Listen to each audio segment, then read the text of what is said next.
Hello. Here we are again, Augmented Live show about to start today. Second show for the year. Today is the 5th of January, but the second show for the year. Because the first was a weekend. We don't do weekend shows. We do 5 days a week, Monday to Friday. So welcome if you're watching us. If you get this notification, I guess people are coming on. Whoever is watching, takes a minute or so to get it. Yep, everything looks good. Today we want to talk about something important. We're moving into a world of the metaverse and cryptocurrency. That's what we've been discussing for the longest while, right? The future we're moving into. But I want to discuss something today that I think is a kind of fuzzy topic. Like, people hear this thing talked about so much, but they don't have, the general public doesn't have really a clue of. They have a clue. I'm not saying they don't have a clue. They have a clue, but they don't have details, substantial information, and knowledge of what the future we are rolling into, which is augmented reality. So we want to deal with this today. We want to talk about reality and what does it mean when we hear Zuckerberg and all the technology people, the people who run the world, by the way, the people who design the world as we know it, are talking about the future being augmented reality. Let's talk about that. Today, the entire show for an hour, we're going to discuss augmented reality. Both the word augmented and the word reality, right? Because that's what the future is. It's a new reality. It's a new space that is being rolled out by technology, through technology, with technology. And that new space is what we're calling, it's a new form of reality. It's augmented reality. And this word augmented has been on my radar for a very, very long time, because I think when we started the company, Qualped, remember by the way, this is the Qualped Live show, and you would see on your screen a new logo with the gold Q on a blue background. That's our cryptocurrency that we've just launched. We actually have 200 million coins.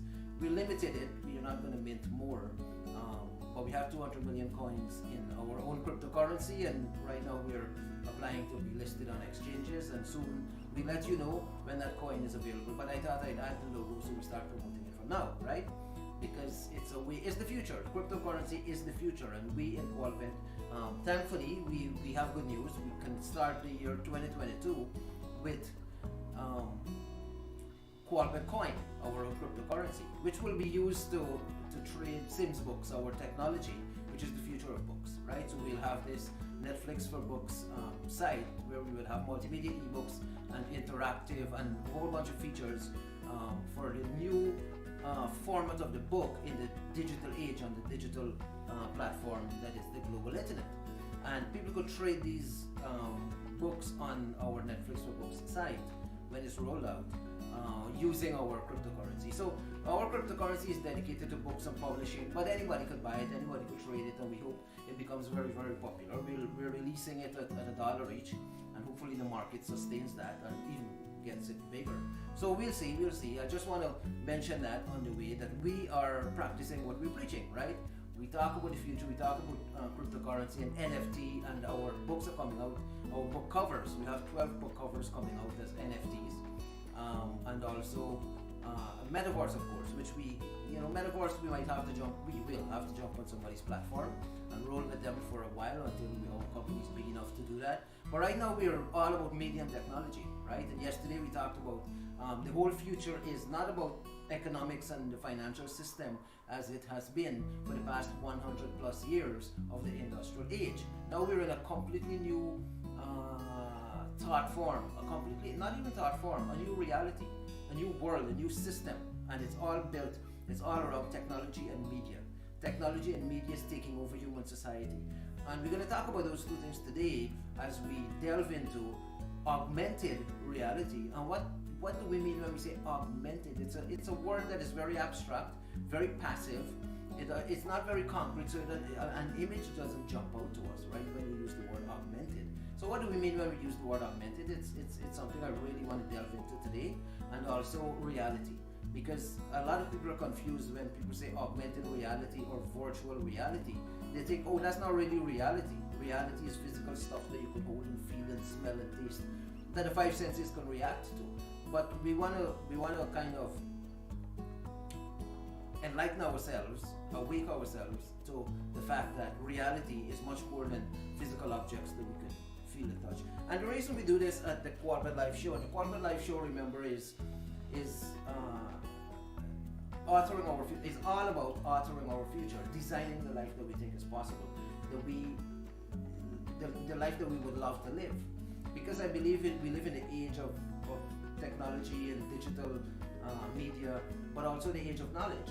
And these things, when you combine them, digital with knowledge and with technology, what we have is the empowered individual, the individual human being in this day and age, for the very first time in human history, is really, really empowered. And we stand at that idea that we are empowered as individuals, and we can't just allow life to go by, right? We have to make the most of it. And so we are here to provide as much as possible the tools, the technologies, the teachings, the trainings that are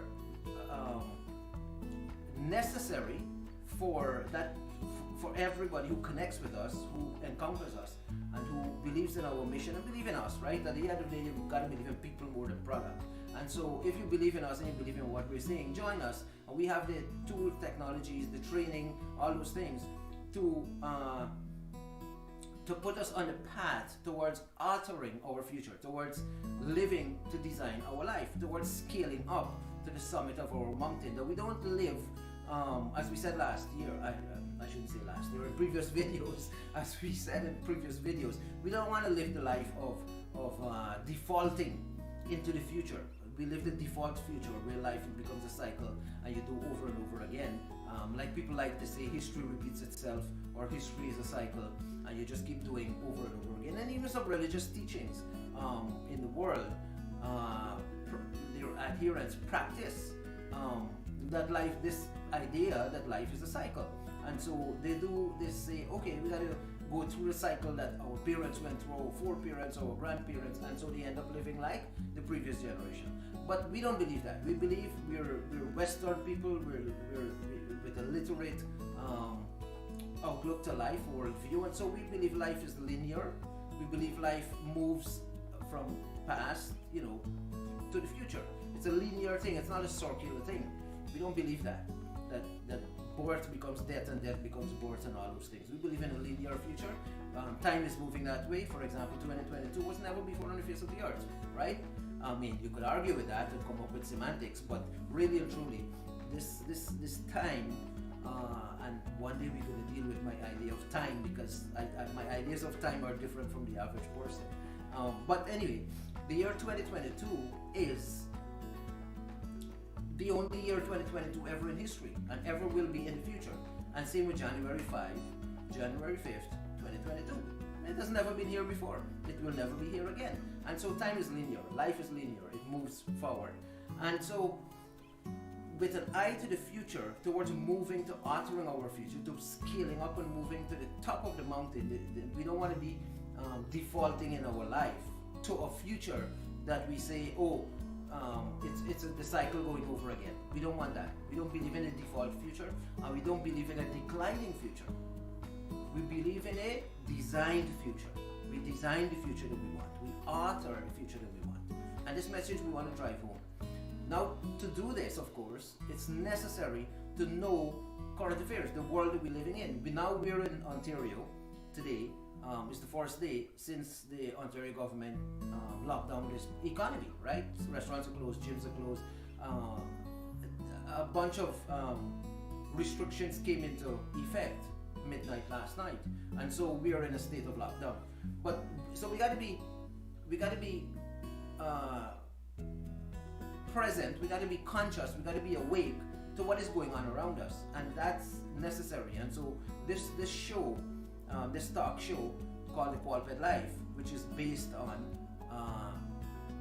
bringing information, knowledge, wisdom, having a conversation, interactive conversation with the audience and with ourselves as a company, as a movement, as a vision, around the idea that we are empowered individuals in this day and age. And therefore, if we're empowered, for the very first time in history, the individual human being is actually and literally and in reality empowered. And so we want to, what is stopping us? What is stopping a lot of people? Yes, we're empowered. We have everything at our fingertips, literally. The keyboard, we can do anything with it. We can reach anybody, anywhere. We can have any conversation.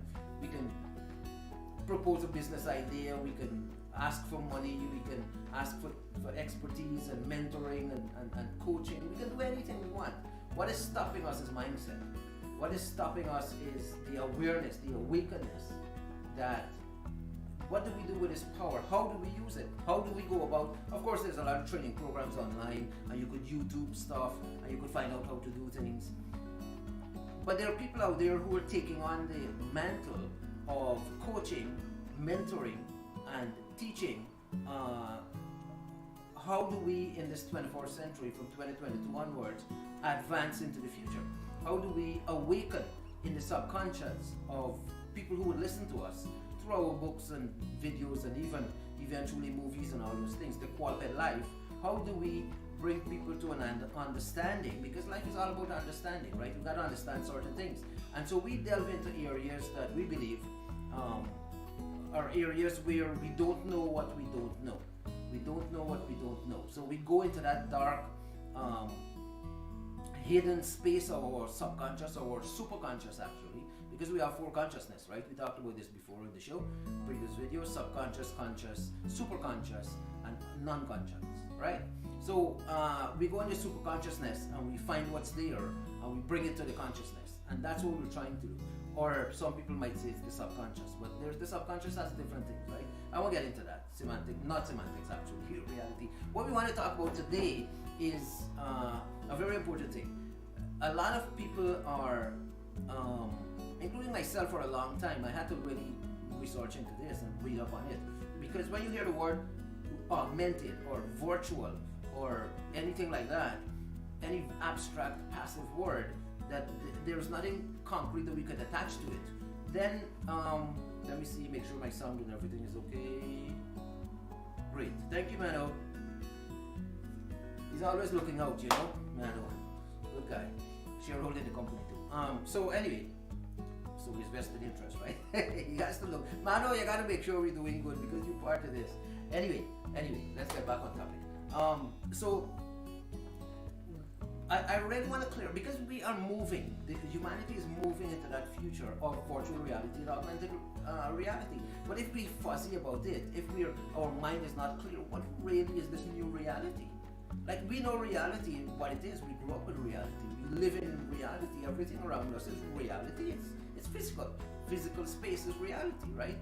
Well, space is not physical, is it? Objects in space. Physical objects, that's what reality is. And people say reality is, you gotta go out there and earn money and pay your bills, and that's reality, and it's unshakable and you can't. And this kind of mentality, this kind of mindset is so pervasive in our world that a lot of people are, when things like lockdowns happen and COVID and this whole pandemic going on now, going into 3 years, people are panicking and people are protesting. There was a huge protest in Holland, for example, last night or yesterday, their time, yesterday, and police was like getting people off the street and stuff, and you have different countries, you have protests like that going on. The reason is a lot of the average, ordinary folks, people like us out there, they don't know what's going on, and people could cry blue about metaverse and augmented reality and virtual reality and these glasses that will replace cell phones and smartphones and all those things. And the average person has no clue what they're talking about, because these are technology terms, right? This is kind of a, if you will, a technical language, right? It's like every industry has its own language. Like even religion, Christianity, for example, has its own language. You walk into a church and you hear a certain language, Christianese they call it. That is unique to that social circle. And the same with technology, and we're moving into a world of technology, of digital space. And so the language that is starting to emerge from that is a language around technology and digital space. it leaves the average person out there baffled. It leaves the average person confused and thinking, what is going on? Could somebody explain to me why we're moving into a world in augmented reality and virtual reality? Isn't reality good enough? We're happy as we are. I mean, people complain. They go work all week and come home and watch TV and go to a bar or sports club or a football game or some kind of sports game, and they call that life. And they're not happy in it because there's a deep despair from that, as we've seen over the past 100 years. The industrial age fueled in the individual a deep despair. Francis Schaeffer, a writer, wrote a lot about this, and it, his work is really important, which I wish they would teach again in universities and stuff. But at the end of the day, when you start changing this system, the status quo, when you start shifting and reforming and stuff, the status quo, people are freaking out. People say, don't disturb my comfort zone. I don't like it. I'm in despair. I go drown my sorrows in alcohol or drugs or partying or pleasure or whatever. But don't disturb my comfort zone. This is what I'm comfortable with. This is the devil that I know, kind of thing, right? And so they don't want to change society. But we're going through a fundamental shift in the world system upon which we exist. With I won't get into this again. Yesterday we mentioned it. The Sustainable Development Goals, 19 goals from the United Nations. I assume there are new people watching us every day, so I repeat these things. But you can look at videos from before to know the details of them. And then you have the Great Reset, and then you have the Clean Climate Agenda. All these things are happening because the industrial age has reached a point where it's not useful to human progress anymore. In fact, it's reached, to use Malcolm Gladwell's phrase, it's reached a tipping point. The industrial age has reached a tipping point where it's tipped over the edge into a destructive force, a self-destructive thing. So you have, how much progress can you have, right? You can have a tremendous amount of progress, but at some point the mountain of progress will peak, would hit its summit, and it starts going down on the other side. So progress is not like, progress is not a forever thing. You can only progress so much. It's like having pleasure. You can only do so much pleasure, and then after a while it plunges you into darkness, right? The same with progress. It reaches a mountaintop and then it starts declining or self-destructing. That's what the industrial age did. It made us achieve tremendous material progress, but then it became destructive to the environment, to our very humanity, to our body. Because look at food, for example. Food was industrialized, right? They now process everything that we eat, but it's come to a point where it's damaging our body, right? Monsanto, which was a company that manipulated food and monopolized food production, is known as a horrible company. Nestle, who went into different countries, including Canada, grabbing water from the ground to sell it back to the consumer just because they package it in a nice package. Even the advertising industry and the marketing industry became a dark thing on the face of the earth. They would persuade and they had this whole teaching on how do you persuade the customer and to go in and buy something that they don't want, that they don't need, but they go into debt to get it.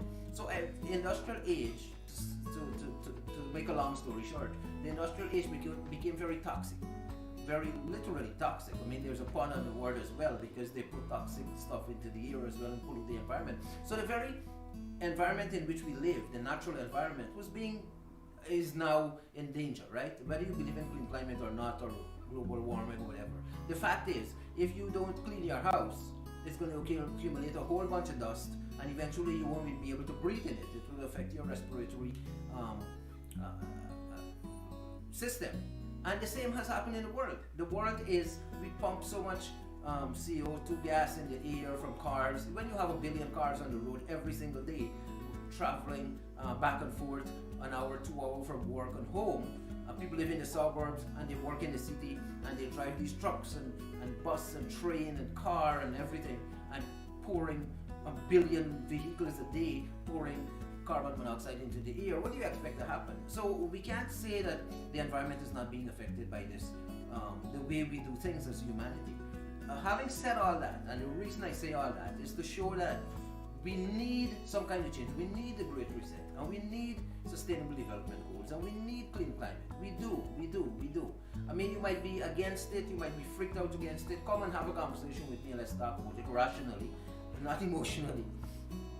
But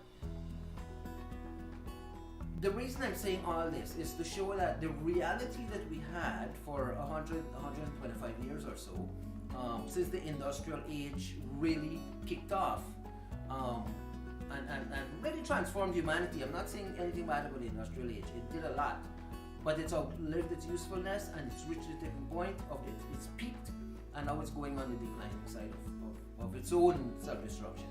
And man is tumbling with it. Man is falling with it. And we gotta take, we gotta look at that and take consideration of the fact that this is happening. And we gotta realize that, wait, something's wrong with this reality that people talk about, right? Well, listen to me. If you go work 40 hours a week, 60 hours a week, and in the weekend you feel this despair, you gotta go drink, you gotta pour alcohol or drugs into your body just to numb that despair. People call it depression and anxiety and sadness and all those things. It's despair. Every human being faces a despair in life. Some people really push it over the edge with depression and anxiety and all those things, mental illness, right? But it's every human being faces a despair. We don't go through life happy. The American credo that says pursuit of happiness is a mythological thing that we saw in The Great Gatsby, right? Where Gatsby was pursuing the American dream, which was symbolized in this lady in the novel, Daisy, and she became a fantasy. She became a myth that he could never achieve. You can't achieve the American dream of you can pursue happiness, but can you ever grasp it? It doesn't exist, right? So we live with this kind of despair in the industrial age, and so we can't. I want to encourage those who are listening to me, whether you're listening to this video after we finish the live show or now that you're here. Thank you if you're in the audience online. But what we need to do is question this whole idea of reality, right? That's what we need to do. Excuse me, let me just check and make sure. I heard a notification. Okay. Everything is good. Okay. Sorry, I need to do that every now and again because sometimes before we used to have the sound or the lighting or something would go bad. But now it's perfect. It's good. People are checking and making sure and letting me know that everything is working well. Okay, so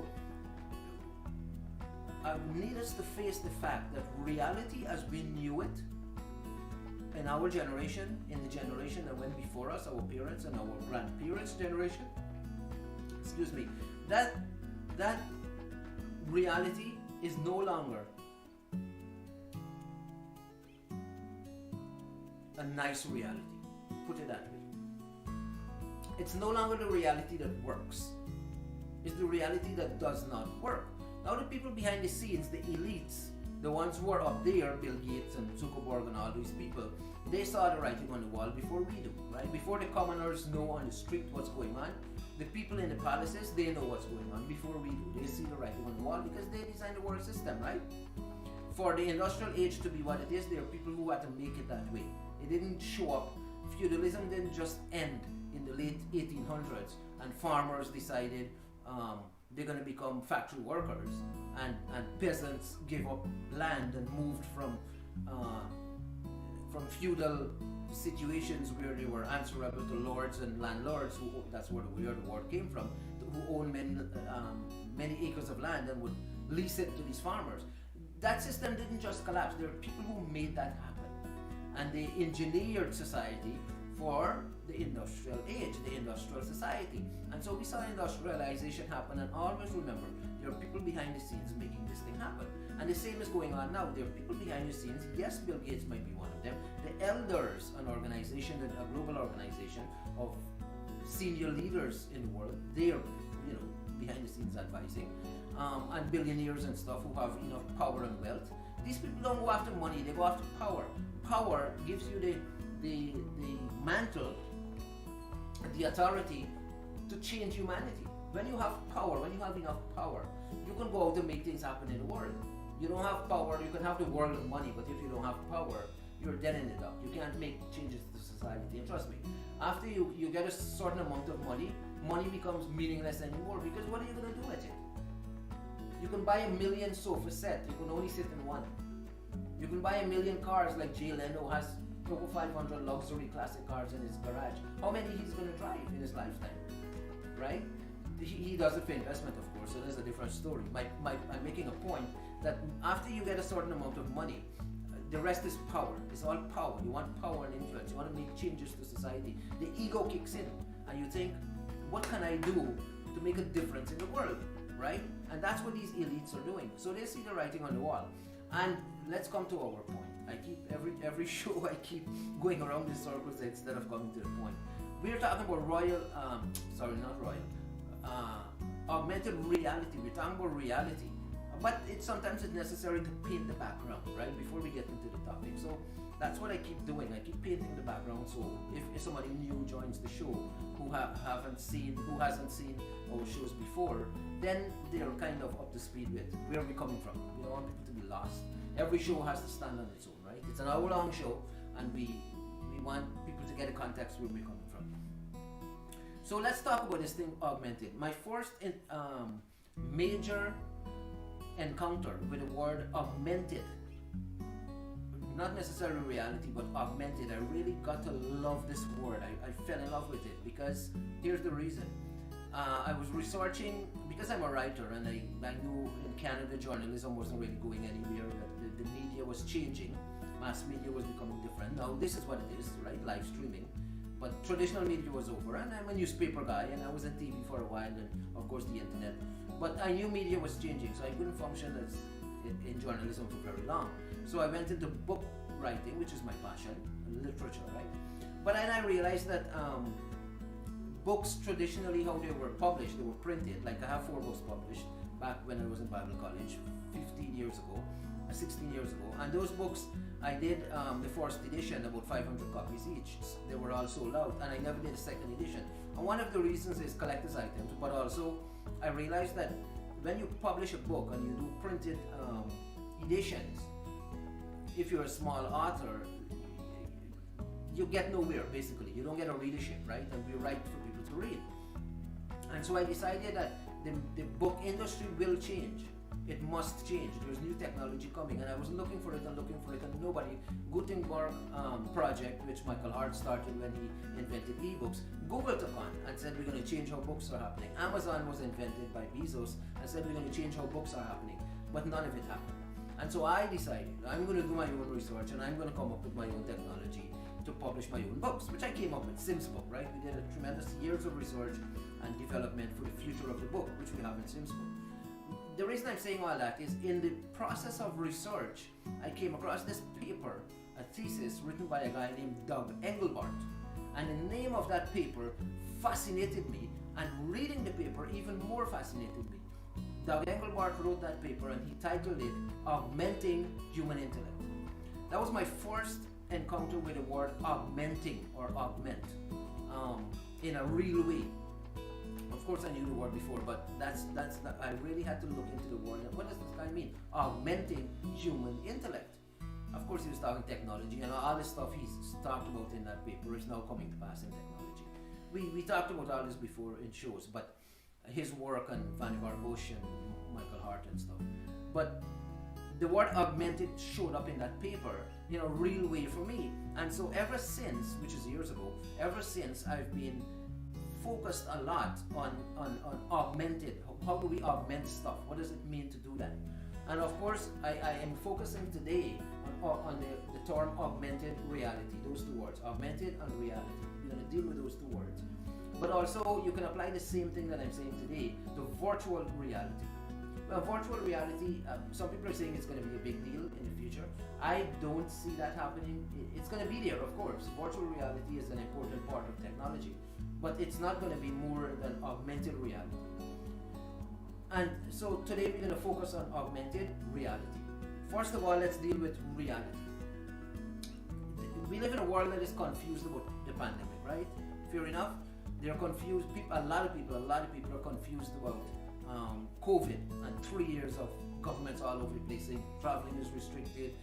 We got to lock down restaurants, all over is restrictions, and the economy is affected and everything, right? And so they're saying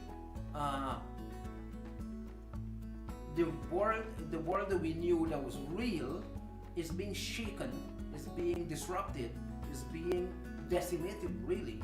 And people are saying, what's going on with our reality?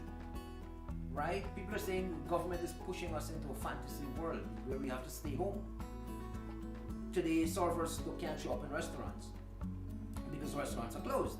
You can do takeout, but you can't go in and have food in the restaurant. You can't dine in.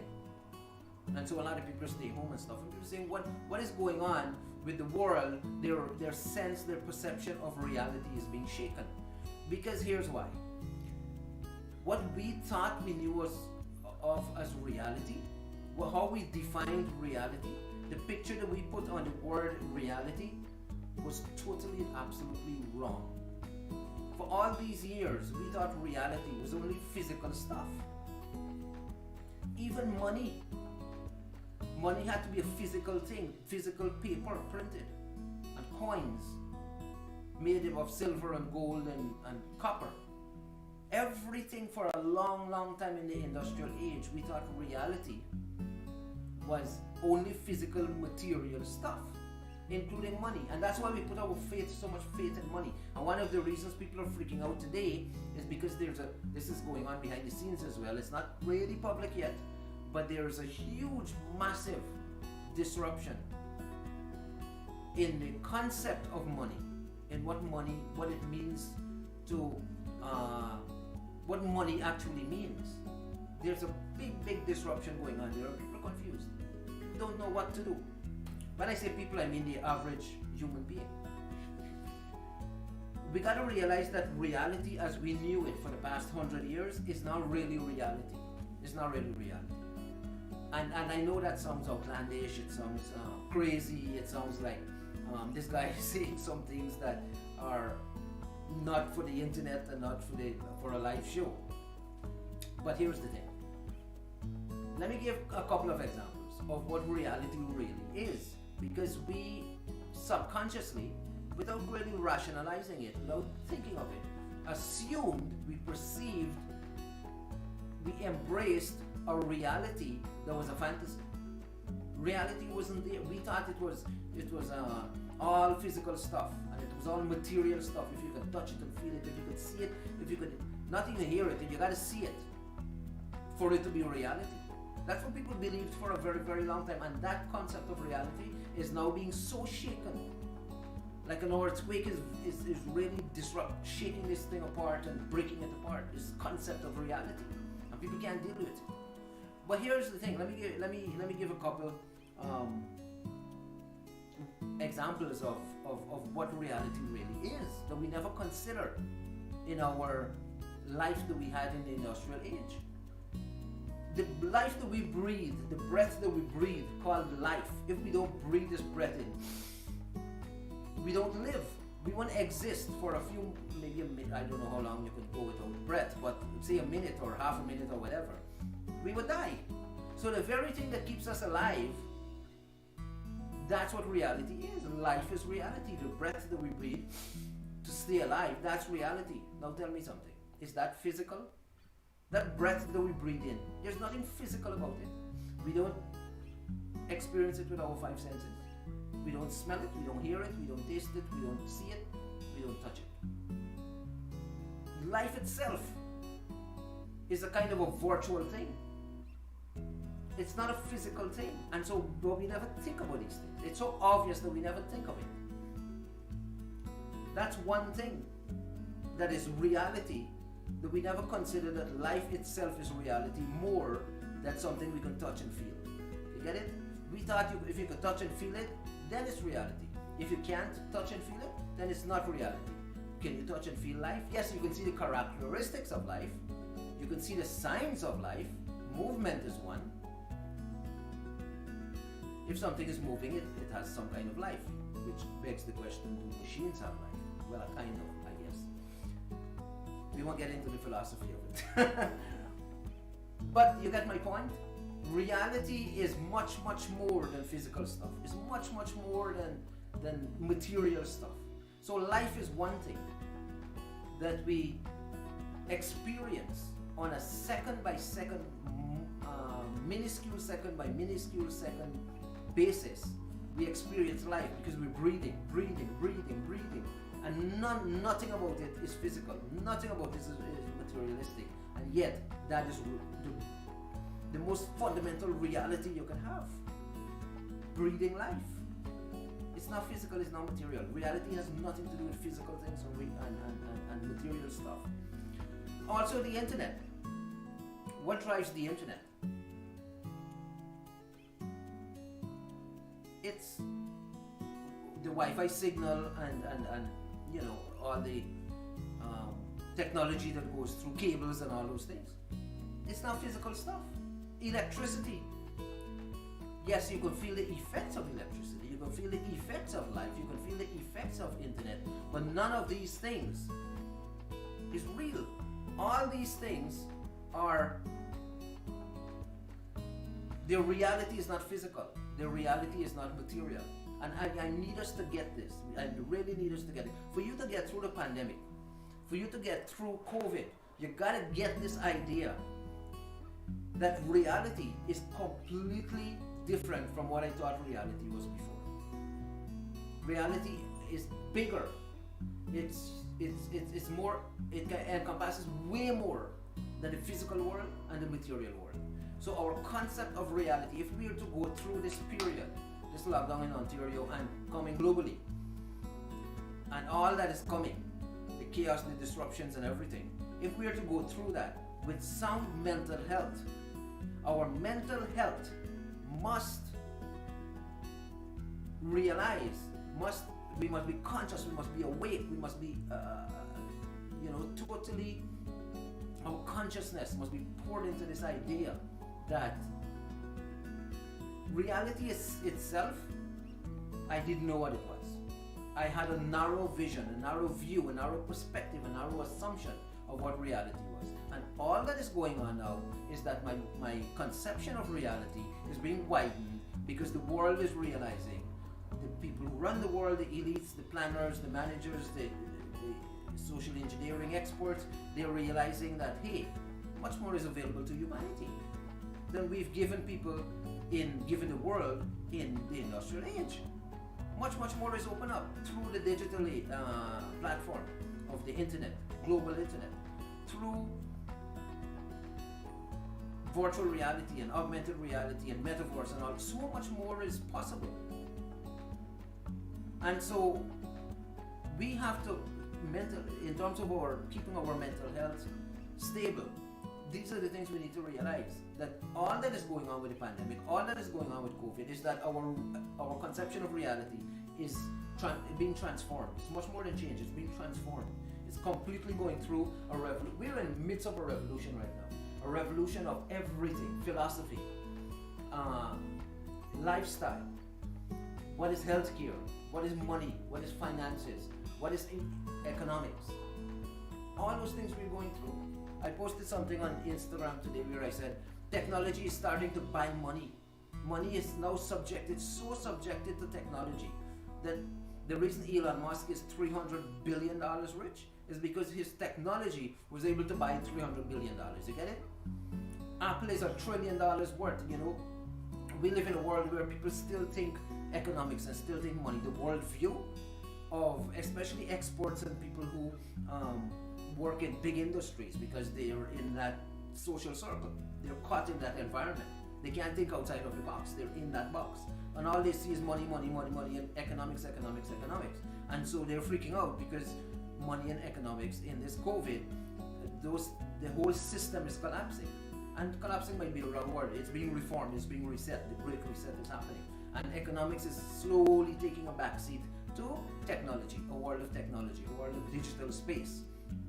Physical space is going,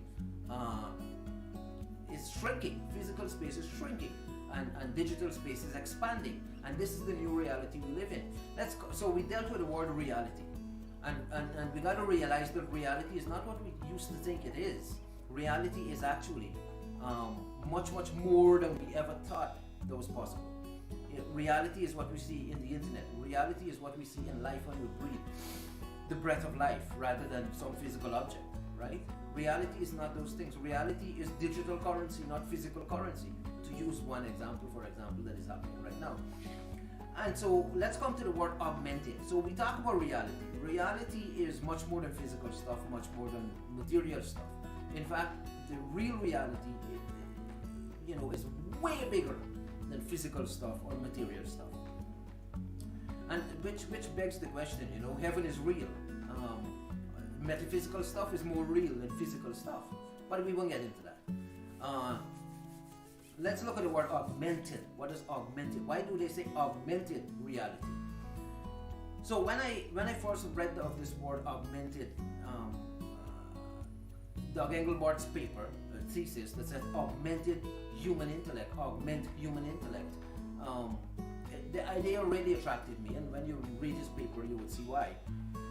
Excuse me, for those of you who have, you would know that he blazed the trail for technology, right? With that same paper, that same thesis.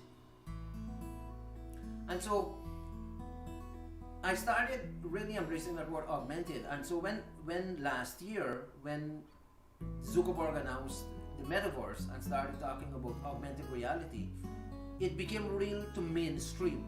But for me, before that, I was saying to my friends and shareholders in the company too, that the future is about augmented reality, where they would invent glasses to replace smartphones and to replace all screens, actually, to replace TV, your computers would not exist anymore, the screen of it, and smartphones. So augmented reality, and Apple is all,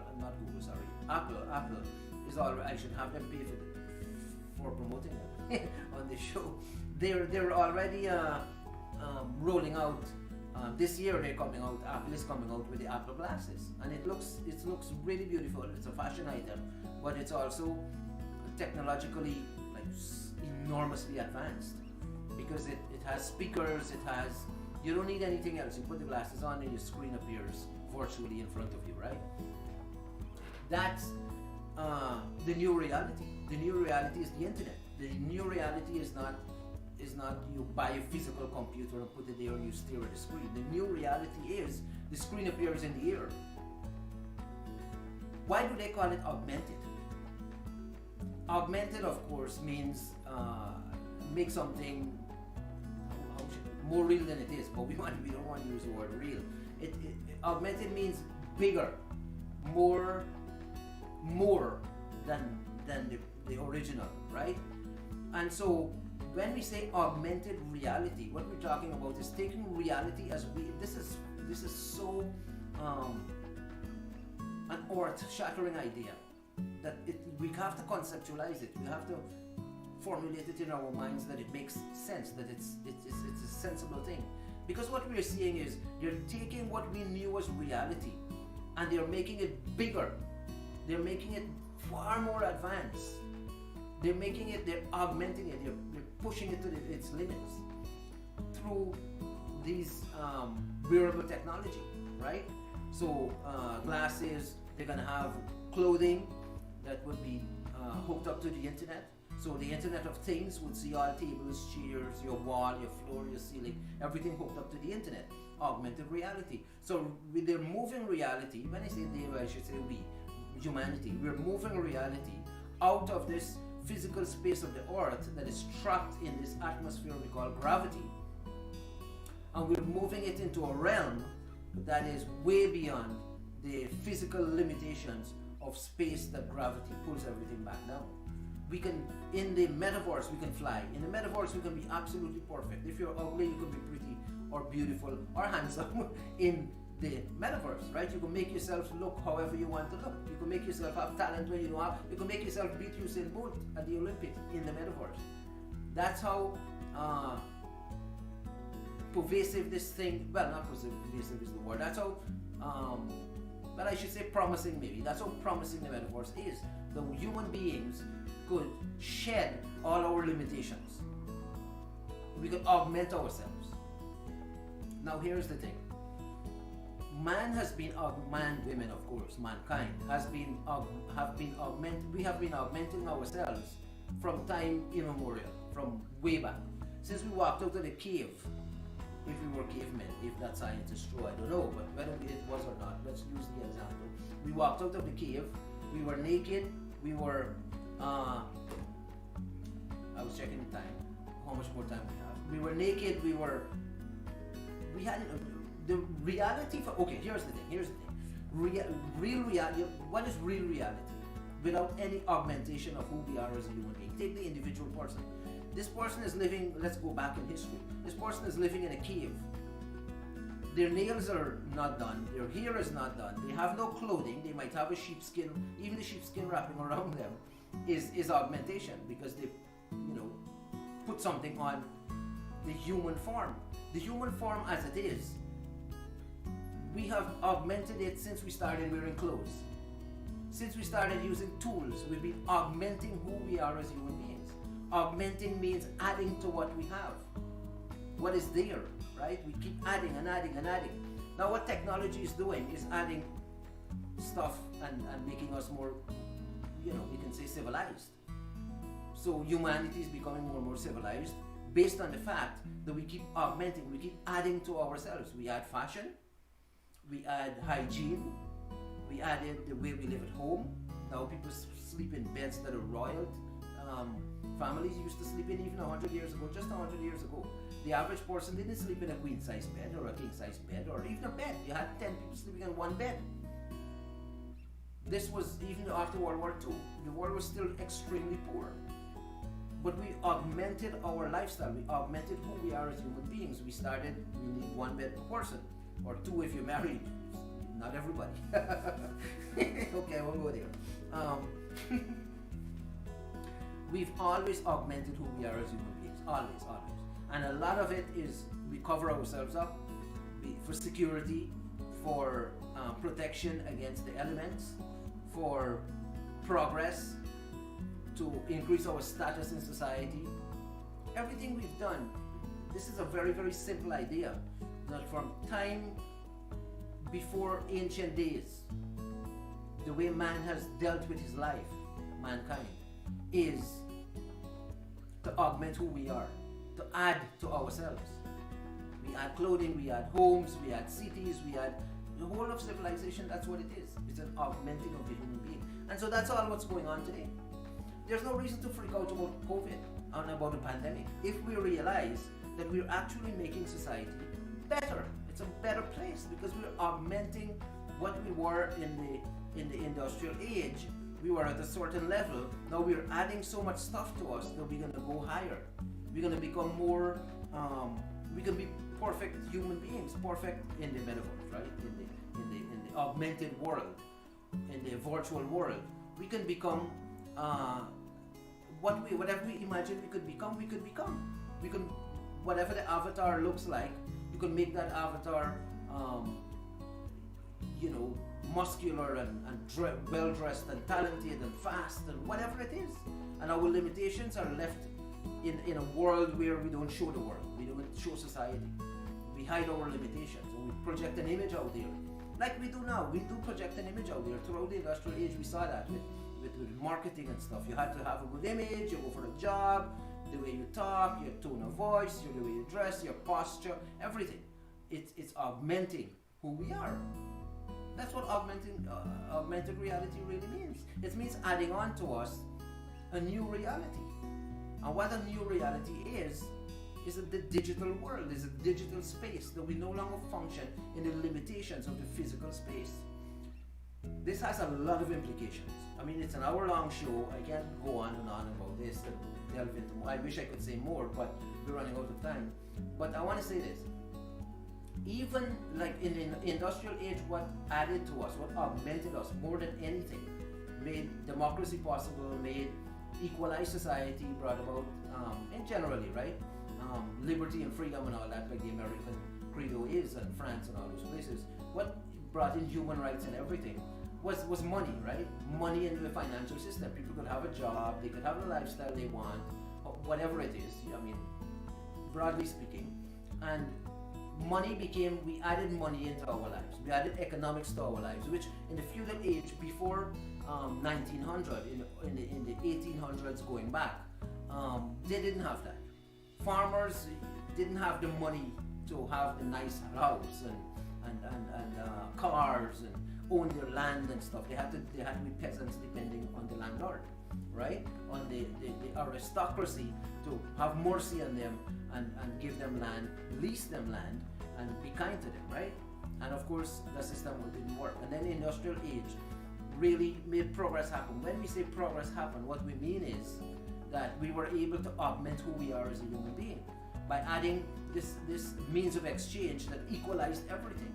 Theoretically, it didn't actually do it, but theoretically it equalized everything, which is money as a means of exchange. And we had a dollar, and we had coins, and we had physical money.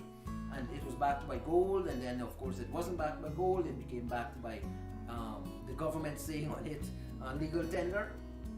And now we're facing a society that is completely dismantling that reality.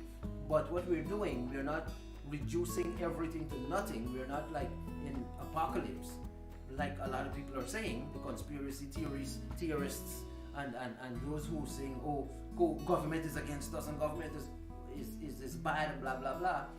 I'm not saying evil is not there, but we're not talking about that. We're talking about the positive side of things. The overall intention is that we are improving society, and in improving society, the way we're doing it is adding on a new reality, which to me is a new space. The whole virtual space on the internet, to me, is a new space. We're adding that to the physical space. So we're expanding physical space. Physical space is shrinking, which is augmented reality. So we're lifting humanity. And we can, with cryptocurrency, with NFT, with metaverse and all that, we can do so much more as an individual person. We're adding clothes on us now that would be technology equipped. Our furniture, our homes got to be smart homes. We're gonna have cars driving us, entertaining us, playing us whatever music. Like Tesla is already producing those cars. We're gonna have a metaverse that we can showcase who we are to the world with such perfection, with such amazing imagery, the image that we are, that we can make ourselves whatever we want to be. That's the new world that is coming. When we talk augmented reality, that's what's happening. Don't think about augmented reality as just AR with glasses and that's augmented reality. No. It's a fundamental remaking of the entire thing that we call life on Earth. It's a total remake of life.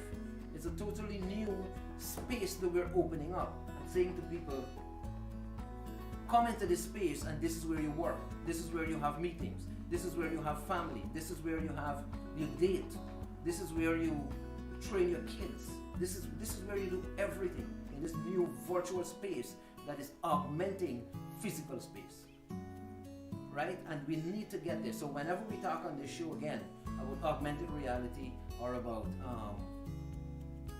AR, I don't like the word AR because it kind of reduces the concept.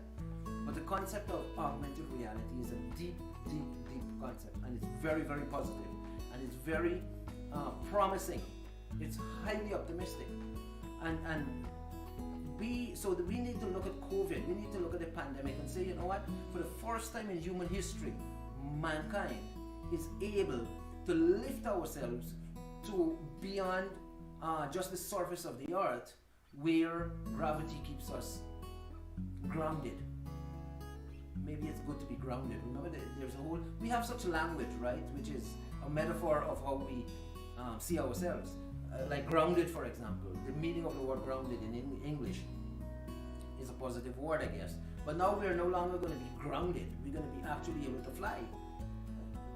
We're going to be able to soar. We're going to be able to achieve our dreams. We can have our dream life. We can live in the metaverse, trading with cryptocurrency, working how we want to work, living how we want to live, with this new world that is opening up.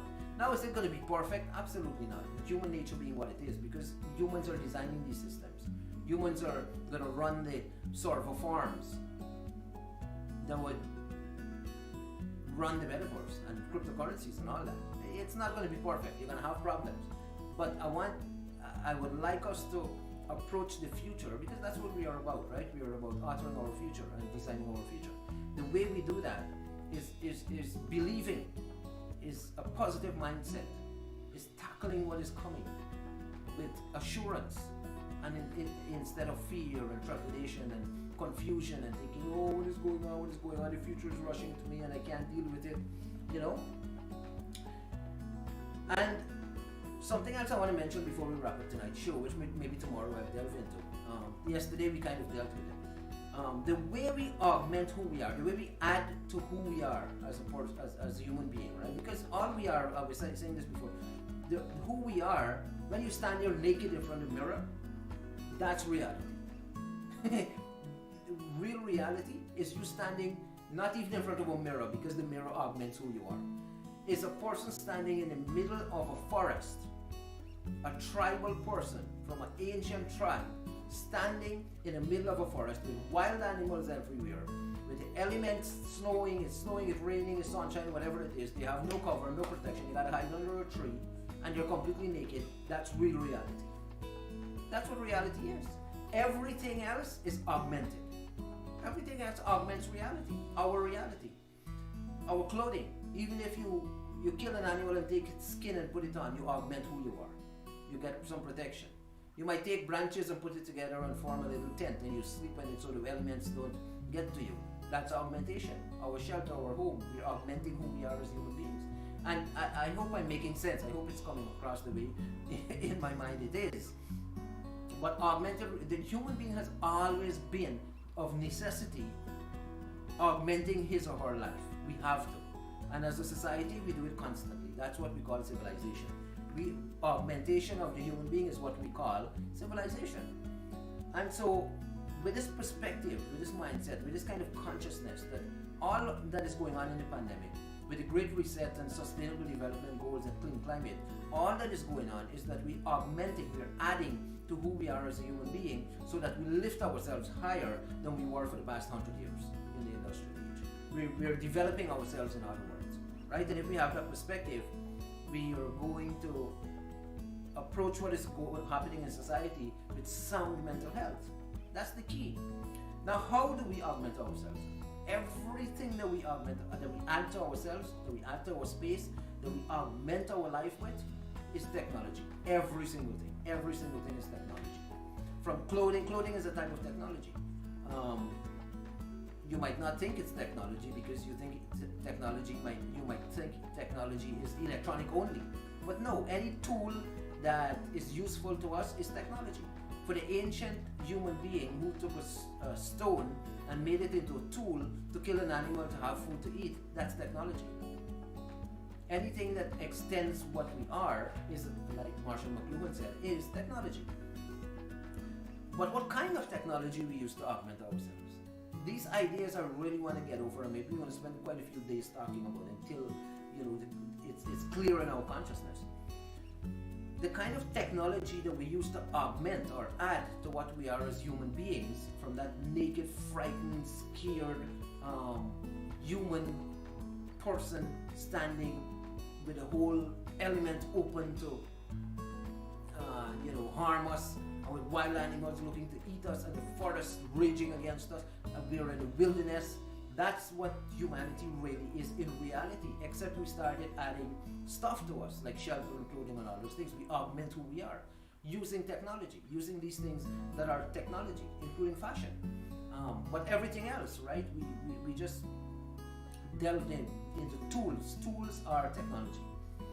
And so, of course, advanced tools we come to a world where we only say advanced tools or electronic tools are technology. But even back in time, simpler tools were technology. They didn't name it that because they didn't know the word technology, but it was technology. And there's one kind of technology that we always use to augment who we are. And that technology is media. And I'm going to wrap up now. These are topics we need to delve in over and over until we actually get it. The technology that we use is media. So when we wear clothing and fashion, we're mediating who we are. Again, like Marshall McLuhan said, we use technology to mediate who we are. So when I walk into a room with you there, and I'm dressed a certain way, I present myself a certain way. There's an image of me that is presented to you, right? Or if I wear glasses, or if I do my hair a certain way, cut it a certain way, or if I talk a certain way, whatever, all these trappings that we put on, this augmentation that we put on, we're mediating who we are.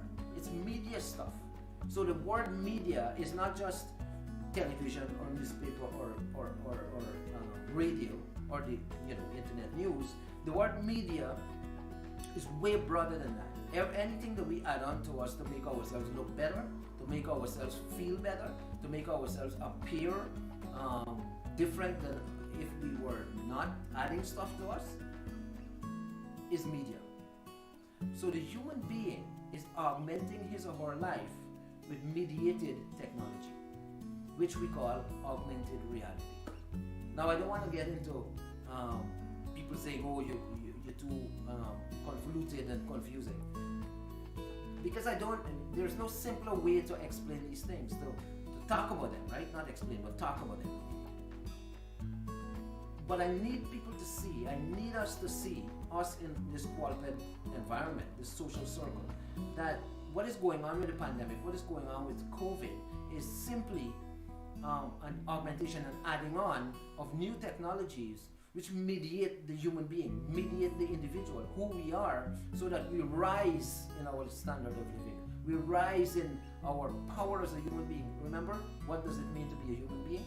We rise when we ask that question. We go higher than we could have before, using technology as media to mediate ourselves with the world out there, with the society. When a tribal guy or a woman from a tribe in the wild decides to put on an animal skin, they're mediating who they are to their environment. And the same thing we do today. We have I did one show where we talked about what is going on today in society. Fundamentally, is the same thing that went on in ancient times in the cave with cavemen. They sat around a fireplace and they tell each other stories. First, they would go out in the day. They would wake up, go out in the day, hunt, gather in food, come back to this place they call home. Not the word home, but that's the concept they had. They sit around the fireplace, they eat, and he would tell the tribe or the social circle the story of his hunt and elaborate on it and became a good storyteller. And then they started drawing these things on the caves and stuff, and gradually civilization developed. Today we're doing the same thing, but instead of sitting around a fireplace, I mean, some people still literally do that, but okay, seriously, we have electricity. And Marshall McLuhan again, all this came from him. Our fireplace that we're sitting around is electricity, it's electric stuff with screens. Now we won't have screens, we're gonna have our glasses. And the content that we put out on Facebook and Twitter and Instagram and all that is us telling our story to the tribe. That's what we have. That's the basics of human civilization. But anyway, I hope I made some sense today, and I hope that you're really getting something out of these talk shows. I don't know if it's a talk show. It is a talk show. We need more guests. But then COVID, we have a lockdown again. I'm glad that we organize things the way we have for 2022, because 2021, when in January, when we were in the middle of a shutdown and we were clueless. We had to shut down a big studio, cancel all our shows, all our guests. We didn't know what to do. This year, thankfully, we've come to roll with the tide or dance with the rhythm, maybe. So we know how to deal with it, with lockdowns and all that. And 2020 that lockdown was floored us. We had to shut down the studio too, and our offices. We didn't know what to do, but now we're learning how to deal with these things. So today's show is about augmented reality, and basically what we're saying, augmented means anything you add on to you to enhance who you are. And reality is not just physical material stuff, it's much more than that. Like life is reality, but we can't see it and all that. But we don't think about these things, it's so obvious. And that the way we augment ourselves or add stuff to enhance who we are is with technology.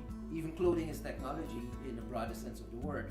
And what we do with adding ourselves on is we mediate who we are to our society, to the people around us. In a nutshell, that's what we said today. I hope we're going to elaborate on it tomorrow and Friday for the rest of this week, and maybe even next week. We're going to keep talking about this until we grasp the concept, because I believe this is an important assumption to live with in these days of a lockdown again. If we were to preserve, a lot of people would go through mental health issues, right? And we want to deal with that. If we have the right perspective, if our mindset is right, we won't freak out and suffer from mental health issues in a lockdown, in a shutdown, whatever going on in society. And so this is the kind of information and knowledge and wisdom we want to understanding we want to bring to you, and you enlighten us as well with things that we don't know. So we get through everything. We get through this period of society augmenting reality with peace and with joy and with love and with kindness and with generosity, right? So that's the kind of people we want to be and to have around us. So thank you. Have a good evening. It was great talking to you, and I hope you listen. If you haven't watched the entire video, it's on YouTube. It's going to be on our Facebook pages. Check it out. Thank you. Take care, and see you guys tomorrow.